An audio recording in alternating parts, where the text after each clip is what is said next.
우리 설교 제목을 따라해 봅시다. 전도는 우선순위 1번이다.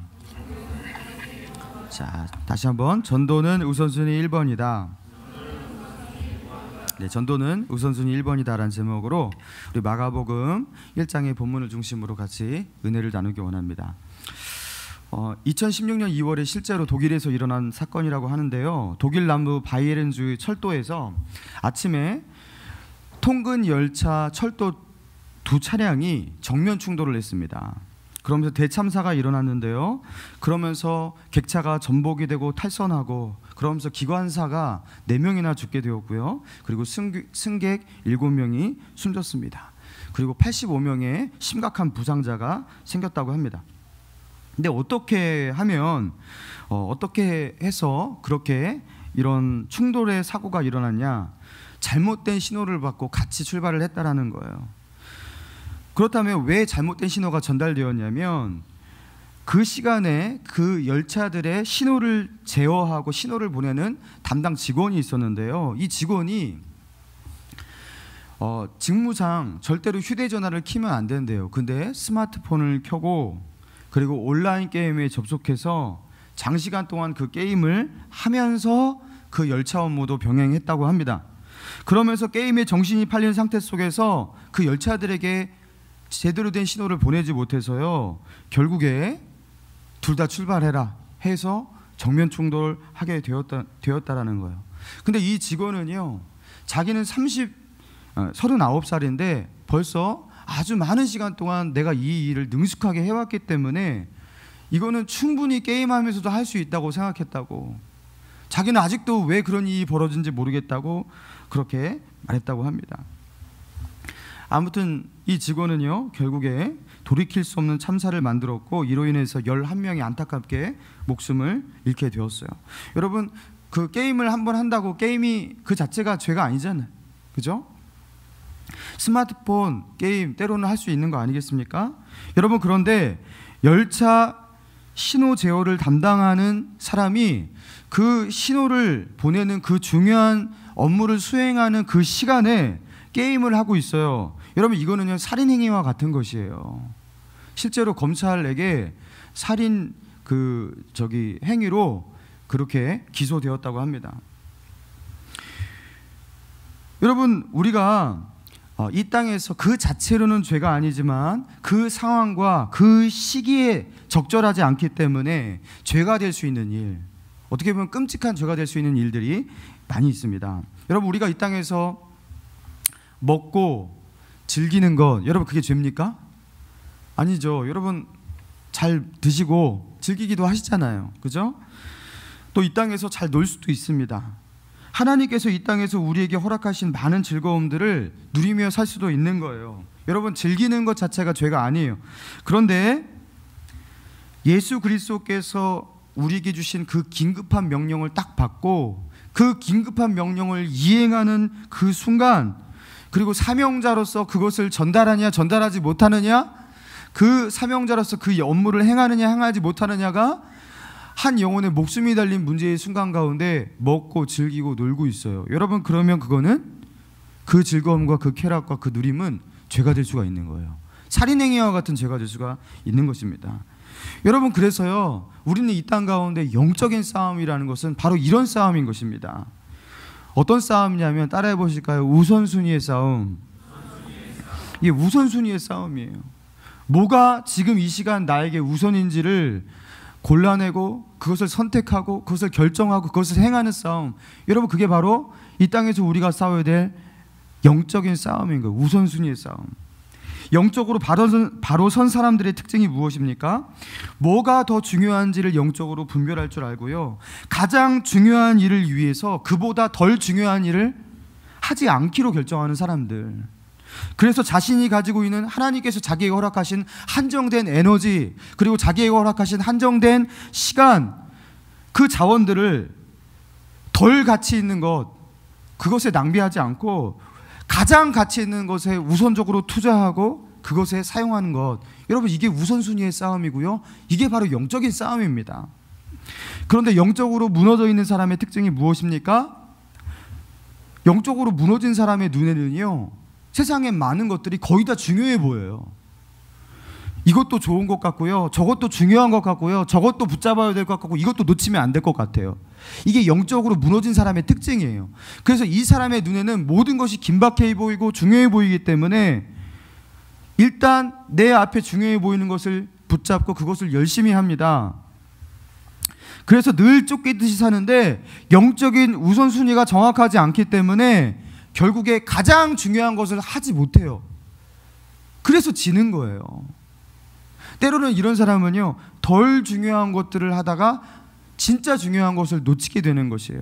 여러분, 사탄이 우리를 유혹할 때 여러분과 같이 이렇게 말씀에 선 사람, 이렇게 주일 성수를 하고 말씀을 듣고 하나님 앞에 서려고 하는 이런 분들을 유혹할 때 사탄이 사탄의 모습으로 딱 나타나서 나는 사탄이다, 여러분 이렇게 하면요, 사탄이 여러분을 이길 수가 없어요. 왜요? 예수님의 이름으로 물러가라 막 그럴 거 아니에요, 그죠? 막 사탄이 막 눈에 보이기 시작해서 여러분 어떻게 하실 거예요? 막 여기 나와서 막 철야기도 하시고 난리 치실 거예요. 그러면은 사탄이 이렇게 하면 안 된다고요. 그럼 어떻게 하느냐? 사탄이 그럼 뭐 마약으로 여러분을 유혹합니까? 그것도 안 해요. 그게 하면은 당연히 그 사탄의 역사인 줄 알 거 아니에요. 여러분, 사탄은 다른 걸로 역사하지 않아요. 우리에게 꽤 가치 있어 보이는 것으로 우리를 유혹합니다. 그게 무엇입니까? 자식 걱정. 이거 해야 될 것 같잖아요, 그죠? 나의 생계의 문제, 뭐 미래의 진로 문제, 그리고 나의 건강 문제, 그리고 사역에서도요, 진짜 중요한 게 있고 덜 중요한 게 있어요. 그 덜 중요한 사역들, 여러 가지 잡다한 사역들, 이런 것을 통해서 우리에게 유혹해요. 이거 하라고요. 그거를 물라고 하는 거예요. 그러고서 결국에는 뭐에 집중하지 못하게 만드는 거예요? 진짜 붙잡아야 될 한 가지를 붙잡지 못하게 만드는 것. 그래서 우리로 하여금 가장 중요해서 그것을 꼭 붙잡아야 하는 그 사역을 못하게 해요. 그 대표적인 게 무엇이냐면 영혼 구원의 일입니다. 한 영혼을 주님께로 인도하는 이 일을요, 어떻게 못하게 하냐면요, 잡다한 다른 많은 중요한 것들을 우리에게 보여주고, 그리고 잡다한 많은 다른 사역들을 우리에게 보여주면서 너 이런 거 해야 하잖아, 바쁘잖아, 그러니까 전도는 지금 할 수가 없어, 이렇게 만드는 거예요. 결국 우리는 이렇게 지는 것입니다. 그래서 꽤나 중요하게 보이는 것에 집중하면서 결국 우리가 눈치도 채지 못하고, 영적으로 우리가 무너지고 있는 것을 눈치도 채지 못하고, 결국 우리의 인생을 낭비하고 다 소모하게 만들고, 그리고 죽기 전에는 그때서야 깨닫습니다. 죽을 때 되니까 깨닫잖아요. 이제 천국 갈 때, 지옥 갈 때 되니까 그때서야 이제 보이잖아요. 알고 보니까 결국 남는 거는 천국이냐 지옥이냐 이거였구나. 세상에서 했던 그 모든 것들이 정말로 그렇게 중요한 게 아니었구나. 그때서야 알지만 이미 늦은 거예요. 이게 바로 사탄한테 진 사람입니다. 여러분, 오늘 예수님을 보면서 우리가 어떻게 이 영적 싸움에서 이기는지 우리가 그 비결을 우리가 알아봤으면 좋겠는데요. 자, 오늘 본문의 맥락을 보니까, 배경을 보니까 예수님이 지금 굉장히 바빠요. 예수님은 공생애가 시작되면서 예수님은 인기 스타였습니다. 예수님이 가는 곳에는요, 늘 예수님의 12제자가 수행했어요. 그리고 12제자뿐만 아니라 예수님에게는 제자들이 더 많았잖아요. 70인의 제자가 있었다는 거 여러분 아시죠? 70인의 제자가 있었어요. 더 넓은 바운더리의 제자가 있었어요. 자, 그리고 이 70인의 제자뿐만 아니라 예수님이 한번 행차하시면 항상 예수님 곁을 수행하면서 예수님을 돕는 여성들의 무리들이 있었어요. 뭐 무슨 말이야 되게 많잖아요, 그죠?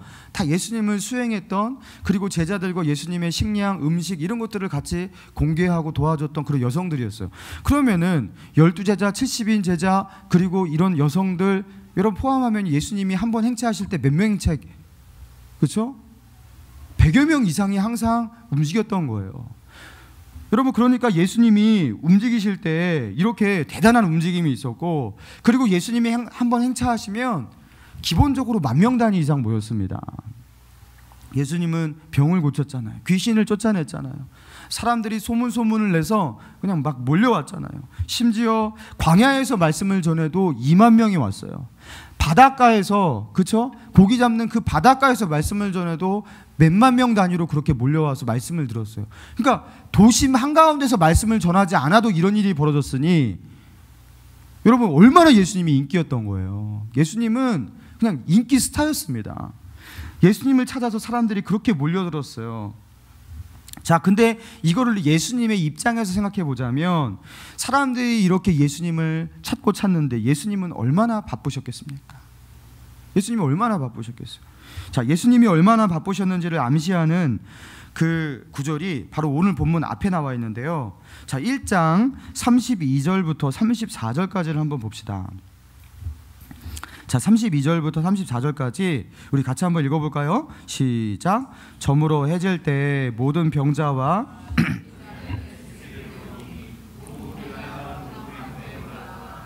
예수께서 각종 병든 사람을 고치시며 귀신을 내쫓으시며 귀신이 자기를 알므로 그 말하는 것을 허락하지 아니하시는지라. 자, 보세요. 온 동네가 그 문 앞에 모여 있다 이렇게 나와 있는데요. 사람들이 저물어 해질 때 모든 병자와 귀신 들린 자가 예수께로 나와왔대요. 그리고 온 동네가 그 문 앞에 모여 있었대요. 자, 그런데 이게 아침이 아니에요. 저녁이에요.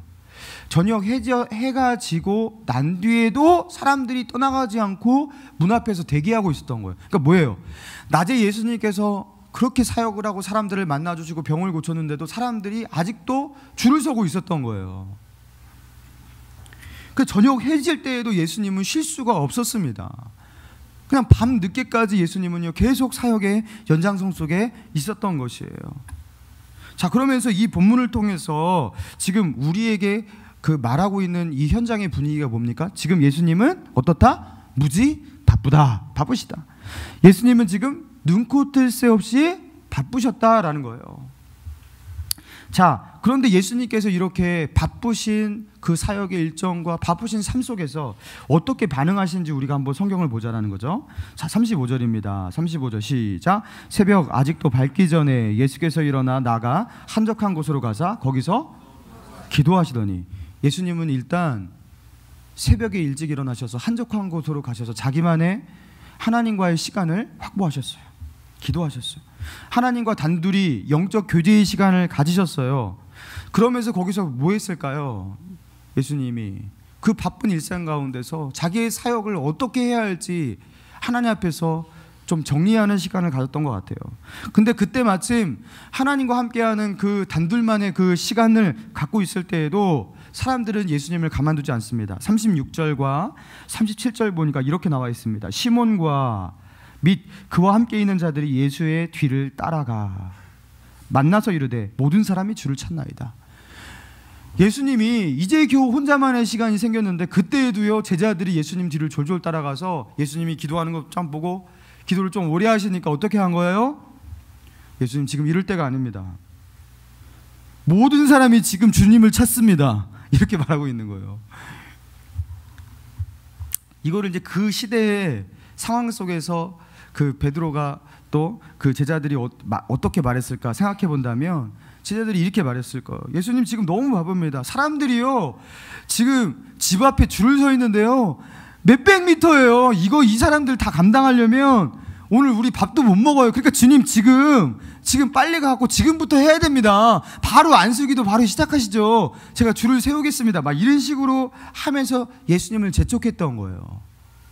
지금 거기에 심각한 환자들 많아요. 병에 걸렸는데 무슨 중풍병자, 뭐 전은자, 소경 진짜 심각한 사람 많더라고요. 이건 예수님이 행차하셔야 됩니다. 예수님 빨리 오세요. 지금 소리 지르고 난리가 났습니다. 이렇게 말하는 거 아니겠습니까? 사람들이 주를 찾나이다. 이게 그 소리잖아요. 자, 그런데 예수님께서 그럼 어떻게 반응하셔요? 아이쿠 시간이 이렇게 지났구나 빨리 가자 이렇게 하시면서 가갖고 자 빨리 나와 1번부터 나와 하면서 번호표 나눠준 거 딱 하면서 빨리 이렇게 해야 되잖아, 그죠?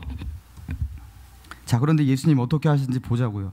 38절입니다. 같이 읽습니다. 시작. 이르시되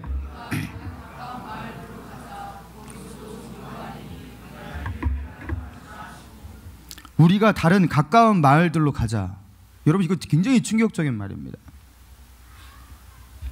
지금 병자들과 귀신 들린 자들 예수님의 도움을 구하면서 새벽부터 일어나갖고 예수님 문 앞에서 기다리고 있는 그 모든 사람을 뒤로 하고 어떻게 하자고요? 가까운 다른 마을로 가자고 그랬어요. 여러분 이거 이해가 되십니까? 왜 예수님께서 이렇게 하셨을까? 지금 당장 내 눈앞에 있는 나를 찾아온 그 사람들을 돕고 그 사람의 병을 고치고 귀신을 쫓아내고 이거를 해야 되는 게 급선무 아니에요? 여러분, 근데 예수님은요, 그 사람들 만나주시지도 않았어요. 그냥 가까운 마을들로 가자, 그렇게 말씀하셨어요. 여러분, 거기서 뭘 하시겠다고 가까운 다른 마을로 가자고 하셨습니까? 거기서도 전도하리니 내가 이를 위하여 왔노라. 여러분, 이게 영적인 싸움이에요. 여러분, 영적인 싸움이 뭐냐면 내게 다가오는 수많은 미션들, 중요해 보이는, 그리고 꼭 해야 될 것 같은 수많은 여러 가지 사역들 가운데서 진짜 내가 꼭 해야 할 한 가지를 붙잡는 거, 여러분, 이게 영적인 싸움입니다. 여러분, 세상에 우리가 해야 할 일이 얼마나 많습니까? 여러분, 한두 가지가 아니에요. 여러분, 이 나라를 보세요. 해야 할 일 얼마나 많아요. 이 나라의 현안들을 생각하면 여러분, 이 자리에 그냥 가만히 있으시면 돼요? 뭐라도 해야 되는 거 아니에요? 정치운동하고 시민운동하시고 해야 될 거 진짜 많습니다. 뭐 지역 사회에서도 환경 문제, 뭐 여러분 너무 많아요. 저 밖에서 지구 반대편에서 죽어가는 수많은 기근 가운데 죽어가는 사람들, 여러분 너무 할 게 많아요. 교회에서는요, 교회에서도 마찬가지예요. 할 거 되게 많아요. 여러분, 그런데 영적 싸움이 여기서 시작된다니까요. 그 속에서 진짜 중요한 것, 하늘의 하나님께서 내게 주신 진짜 미션이 무엇인지를 가려내는 이 영적 분별의 싸움이 필요한 거예요. 뭐가 우선순위인지를 가려내야 하는 거예요. 사단은 우리에게 다가올 때 마귀의 형체로 다가오는 게 아니라 이렇게 많은 미션을 가지고 짐덩어리로 다가와서 그 중에서 뭐가 중요한지를 가려내지 못하게 만드는데, 예수님은 어떻게 하신 것입니까? 그 가운데 자기가 해야 할 것을 정확하게 붙잡으셨던 거예요. 그게 무엇입니까? 영혼 구원하는 일이었어요. 영혼 구원하는 일. 예수님에게 있어서 병든 자들 고치는 거, 여러분, 병든 자들을 고쳐요. 그럼 그 사람은 병에 안 걸리나요? 결국 또 병에 걸려요. 왜? 우리 죽어야 되니까. 죽어야지 천국 갈 거 아니에요. 그래서 병을 고친다는 것은 궁극적 구원 사역이 아닙니다. 병을 고친다는 것은 하나님의 은혜와 하나님의 살아계심을 드러내는 어떤 표적이지, 그 자체가 하나님의 구원을 이 땅 가운데 그냥 이루는 사역이 아니라고요. 예수님은 병 고침을 위해서 꼭 오신 분이 아니에요. 자, 그리고 귀신을 쫓아내는 것도 그래요. 귀신을 쫓아내요. 그럼 귀신이 다시는 안 들어갑니까? 그 사람으로 하여금 예수 그리스도를 영접하게 만들고 성령이 오셔야지 귀신을 궁극적으로 쫓아내는 거예요. 지금 당장 귀신을 쫓아낸다고 그 사람이 구원받고 지옥에서 천국 가는 것도 아니에요. 여러분, 가장 중요한 일은요, 다른 것이 아니라 그 사람이 하나님의 자녀가 되는 것이고 천국 가는 거예요. 예수님은 이걸 붙드셨던 거예요. 그래서 자기에게 밀려오는 그 수많은 도움을 구하는 사람을 뒤로하고 복음은 전하겠다고 다른 마을로 가셨던 것입니다. 예수님은 더 중요하고 더 긴박한 것 선택하셨어요. 우리가 다른 가까운 마을들로 가자. 거기서도 전도하리니 내가 이를 위하여 왔노라. 여러분, 저는 이렇게 분립개척한 후에 그 나름의 개척교회 목사로서 저는 그렇게 생각을 했어요. 나는 좀 일도 빨리빨리 하는 스타일이고 단순하게 처리하는 스타일이고, 그래서 나는 바쁘게 살지 않을 거야. 좀 여유 있게 일 처리하고 산만하게 사역하지 않을 거야. 하면 좀 집중력 있게 사역할 수 있어 하면서 청년들 제적이 한 250명이 됐었는데 이제 제적 확 줄었으니까 야, 이거는 좀 할만하겠다, 그렇게 생각했어요. 그럼 좀 집중적인 어떤 사역을 할 수 있겠다, 그렇게 생각을 했는데 이걸 해보니까요 해보니까 여러분, 그렇지 않더라고요. 아무리 단순하게 해도 아무리 단순하고 빨리 처리를 해도 여러분 믿지 못하시겠지만 시간이 부족합니다. 제가 청년부 사역할 때는 오전에 책을 읽을 시간을 한두 시간, 최소한 많게는 두세 시간 확보를 하면서 책을 읽을 수 있어요. 저는 책을 지금 거의 읽은 적이 없어요. 그렇게 시간이 없어요. 신기하죠? 왜 그런가 제가 하면서 분석을 해봤는데 교회에 제가 혼자 있더라고요. 혼자 있으니까 교회에 제만 많은 잡다한 것들이 저한테 다 오게 되는 거예요. 마치 가정주부가 바쁜 것 그 비슷합니다. 예. 그죠? 바쁘죠. 근데 왜 바쁘냐고 말하면은 빨리 하고 설거지하고 하면서 이상하게 바쁜데 그러죠? 그 비슷해요. 제가 그렇게 바빠요. 그러면서 제가 어느 순간에 그렇게 설교도 많고 사역도 많고 해야 할 일들이 손갈 데가 많고 그 사역의 누수들도 많은데 야, 이 가운데 이것들을 내가 하려면 내가 어떻게 해야 하나 하다가 이렇게 전도할 시간이 없는 거예요. 그래서 이렇게 하다가 전도를 못 하겠다 하다가 제가 고민을 했어요. 이거 어떻게 해야 할까?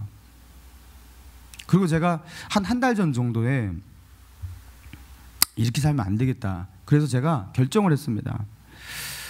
화요일, 수요일, 목요일은 무조건 전도 나간다.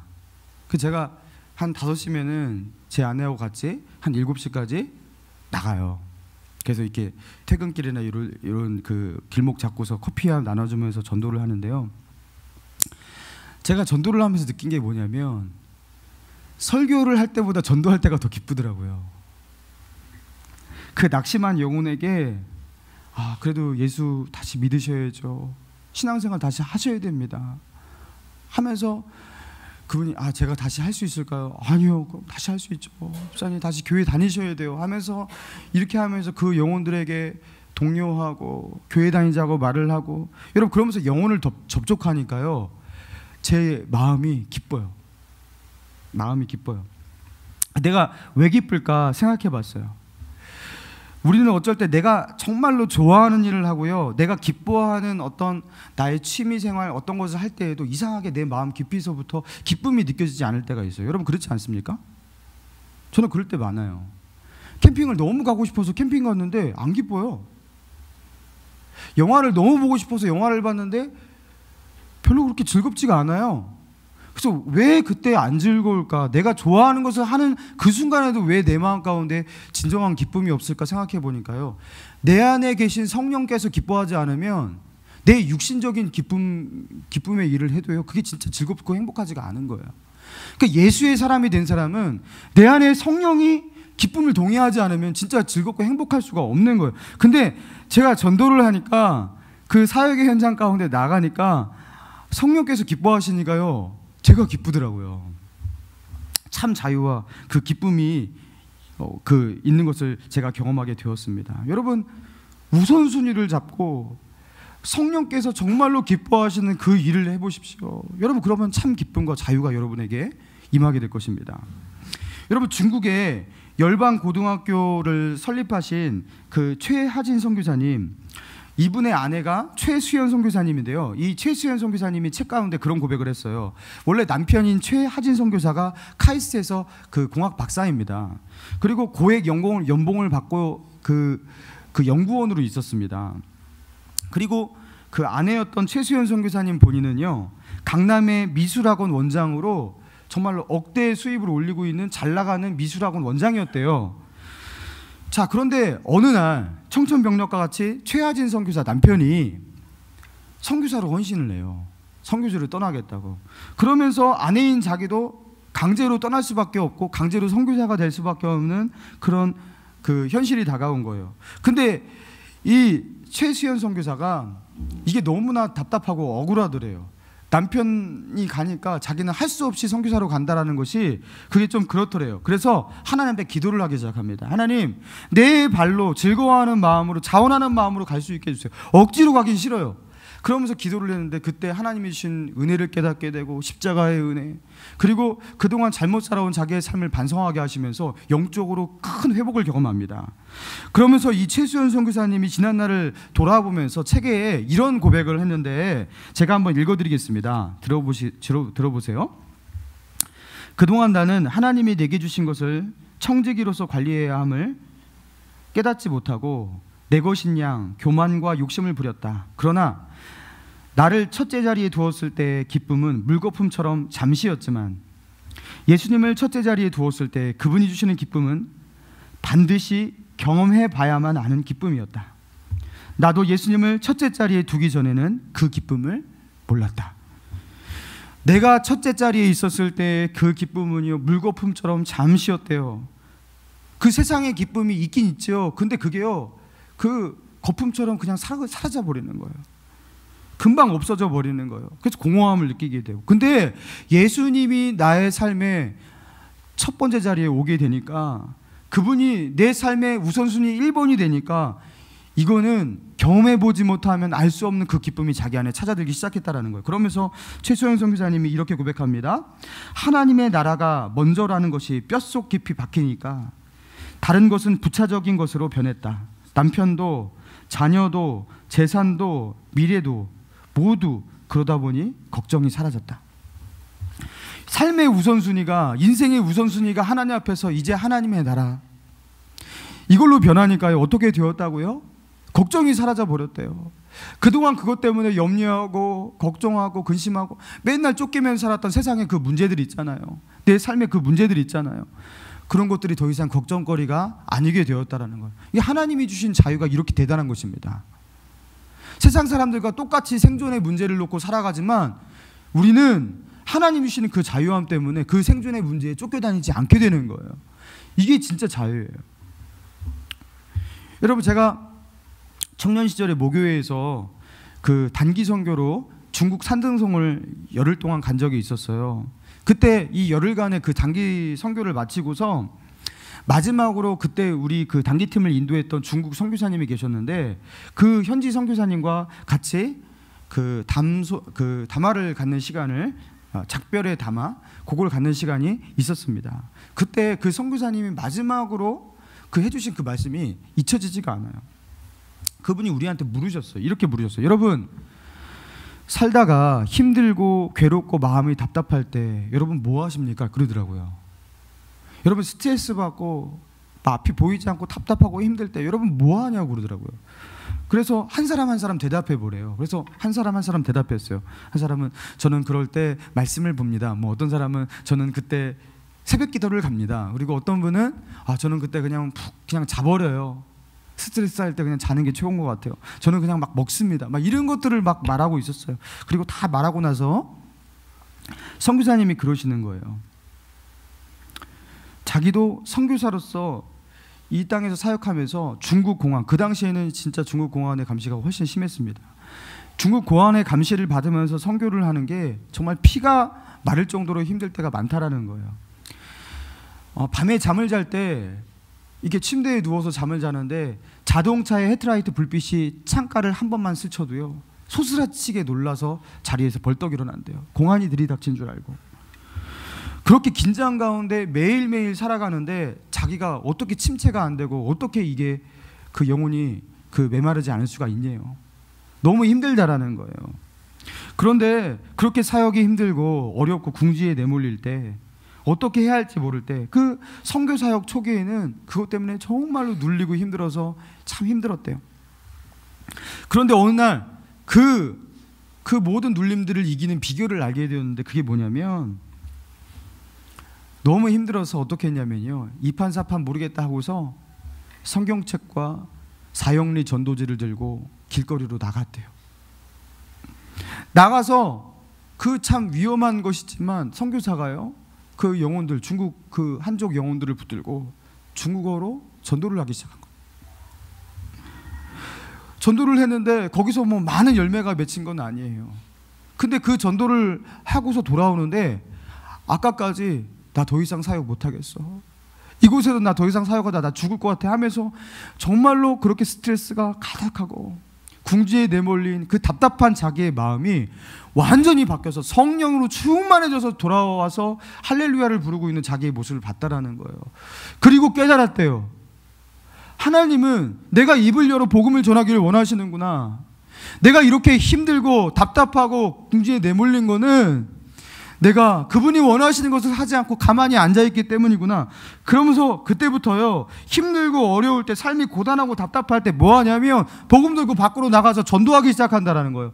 영혼이 침체할 때 뭐 하냐면 침체했기 때문에 밖으로 나가서 전도하기 시작한다라는 거예요. 근데 그렇게 우리가 하나님이 기뻐하시는 그 일을 할 때 나에게 있는 그 작은 문제가 더 이상 문제도 아니게 되더라는 거예요. 내게 있는 그 큰 문제 같은 것이 하나님에게는 아무 문제가 아닌 것 같이 그렇게 보이는 그 믿음의 눈이 생기더라는 것이. 그러면서 우리에게 말씀하셨어요. 너희들 한국 가서 거기서 공부하고 직장 생활하고 뭐를 할 때 힘들고 어려울 때 그때는 너희들 성경책 들고 밖으로 나가서 전도해. 그러면 하나님이 너희와 함께 하실 거야. 전도해야 되는 거야 하면서 그걸 말씀하셨어요. 여러분 맞습니다. 우리가 가지고 있는 많은 문제들, 여러분 그건 어디서 비롯된 거냐면 영적인 우선순위 문제에서 일어난 것들이에요. 하나님이 우리를 이 땅에 보내신 그 중요한 이유, 그것을 망각하면서 살면서 뒤엉켜지고 영혼의 문제가 그 풀 수 없는 문제로 꼬이게 되고, 그러면서 우선순위가 뒤엉켜버린, 그래서 우리 안에 있는 성령님이 답답하시니까 그 답답한 마음이 우리도 답답하게 전달이 되는 거예요. 얘야 너의 인생 왜 이렇게 답답하냐. 성령께서 답답하시면 여러분도 답답합니다. 성령께서 눌리시잖아요. 여러분도 눌려요. 그러니까 여러분 그 성령을 다시 기쁘시게, 그분이 원하시는 그 뜻대로 살아야 되는 거예요. 그게 무엇입니까? 한 영혼의 목숨이 달려있는 그 복음의 신호를 정확하게 보내야 하는 그 중요한 순간에, 그 중요한 국면 가운데 놓여있는 우리가 딴짓을 하고 딴청을 부리면 안 되는 것이죠. 그때는 무엇 해야 합니까? 하나님께서 우리에게 맡기신 그 복음의 신호를 세상 사람들에게 정확하게 전달해야 돼요. 예수 그리스도는 우리를 구원하시는 주님이야. 그분을 믿어야지 우리 인생에 진정한 행복이 있고, 그리고 우리가 죽어서도 천국 가는 거야. 당신 예수 믿으셔야 됩니다. 여러분 이 신호를 정확하게 영혼들에게 전달하는 이 일을 위해서 우리를 이 땅에 심으셨고, 그리고 우리가 가지고 있는 수많은 우리의 포지션들, 자리들은 바로 이 신호를 정확하게 전달하는 이 직무를 수행하라고 우리에게 맡기신 그런 포지션들입니다. 여러분 그런데 우리는 뭐 하고 있습니까? 딴짓하고 있을 때 많잖아요. 그 영혼들에게 복음 전해야 되는데 그러라고 그 자리를 주셨고, 그 시간을 주셨고, 젊음을 주셨고, 청춘 주셨고, 자원을 주셨고, 돈을 주셨는데 그때 우리는 딴짓하고 합니다. 딴짓합니다. 사랑하는 여러분, 전도하세요. 영혼부 구원보다 더 중요하고 긴박한 일은 세상에 있을 수가 없습니다. 예수님은 수많은 그 신음하는 그 병자들과 귀신 들린 자들을 뒤로 하고 갈 정도로 그렇게 영혼 구원의 일을 우선시하셨던 분이에요. 여러분 이것보다 긴박한 일은 없어요. 여러분 그리고 전도해서 영혼 구원하는 일보다 하나님을 더 기쁘시게 할 수 있는 일은 세상에 없습니다. 예수님이 뭐라고 말씀하셨죠? 한 영혼이 하나님께로 돌아올 때 하늘에서는 어떤 일이 있다고요? 예, 천국잔치가 일어난다고 했잖아요. 여러분 전도에 힘씁시다. 우리 삶 가운데 잃어버린, 헝클어져 버린 그 우선순위 바로잡고 영혼 구원하는 이 길을 절대로 놓치지 않는 저와 여러분 되기를 주님의 이름으로 축원합니다.